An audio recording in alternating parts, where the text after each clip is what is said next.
ঝাড়ু দিতে যদি লোক লাগে তাহলে আমগো বাসায় পাঠায় দেবেন। দেখেন আমার ছেলের কাণ্ড কী অবস্থা করছে দেখেন। তার জন্য এইগুলা হচ্ছে আমি ওখানে রাখতে পারি না খাটের উপরে। সে খাটের পরিস্থিতি একসাথ করে লাই। দেখেন কাণ্ডটা একটু দেখেন। তার ঝাড়ু আনছে ঝাড়ু দেওয়ার জন্য। দেখেন রুমে জুতা পরে সেই জুতাগুলো এনে পর্যন্ত এখানে রেখে দিছে।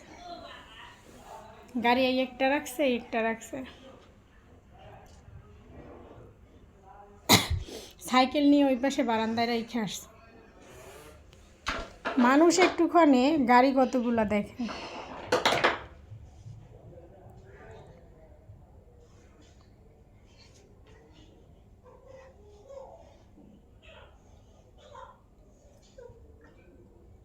কেক খাইয়ে কি করছে? যা খাইছে তার চেয়ে বেশি ফালাইছে।